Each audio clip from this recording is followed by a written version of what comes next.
What up, this is Rama Screen covering movies, TV, and entertainment, and here's my review of The Curse of La Llorona. Let's rock this. Okay, so I didn't grow up knowing anything about the legend of La Llorona, so obviously I'm coming at this pretty fresh, not knowing what to expect. And turns out the movie is actually part of the Conjuring franchise, which includes Annabelle and The Nun. Say what you want about those films, but this is WB's more effective shared cinematic universe compared to WB's DCEU, which has been a hit and miss, especially Justice League. But back to The Curse of La Llorona. Some of its scares actually work, thanks to its tricky filmmaking techniques. This movie is basically designed with the sole purpose of making sure that for the next few nights, you will sleep with your lights on. That said, the third act in this film somewhat falls apart. Instead of something clever, unfortunately it goes for the obvious and predictable. But did I have fun watching The Curse of La Llorona? I sure as hell did. The legend of the weeping woman that's caught between heaven and hell.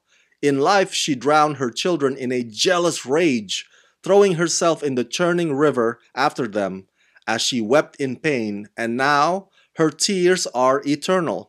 The story in this film is set in the 1970s Los Angeles when a social worker ignores the warning of a troubled mother. This leads to the social worker and her small kids being terrorized by La Llorona, who's now going after those kids. Their only hope to survive is with the help of a disillusioned former priest. Again, as I said earlier, I'm not familiar with the legend of La Llorona. I grew up in Asia, so we have our own set of boogeymen over there. But a boogeyman, or a boogie woman, if you want to be technically correct, is what La Llorona basically is. It's this urban tale that parents or older folks would tell their kids to scare them into behaving, or to prevent them from staying up or staying out too late. What's interesting is that many of the reviews of this film that have been out there since its premiere at South by Southwest, many critics seem to be outraged by the story's whitewashing. But I'm not gonna do a whitewashing outrage in this review. Number one, it's because I'm a big fan of actress Linda Cardellini. And number two, it's because whenever Hollywood takes an ethnic folklore, whatever ethnic it is, and makes an English language film out of it, and packages it for American audiences, 90% of the time it will get whitewashed.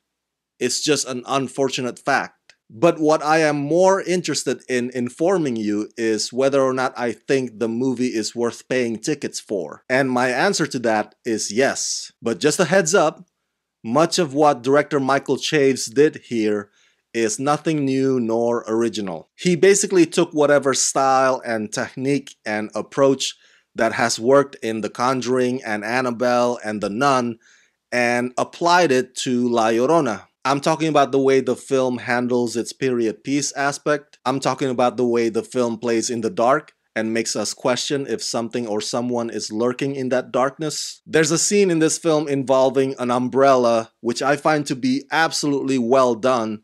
And clearly, the sound mix for this film is outstanding. La Llorona also plays with your expectations, like a predator toying with its food. Except, of course, for the final part of the film that doesn't leave much to the imagination. It's just so clunky and uninspired. So while The Curse of La Llorona may not end up being one of the great horror movies ever, but it does make for a pretty fun popcorn night at the theaters with a bunch of equally easily scared friends. So that's it. That's my review of The Curse of La Llorona. Share your thoughts in the comment section below.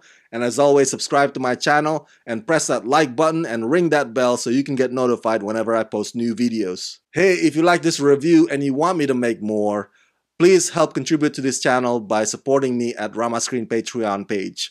Become my patrons today at patreon.com/ramascreen. Let's rock this.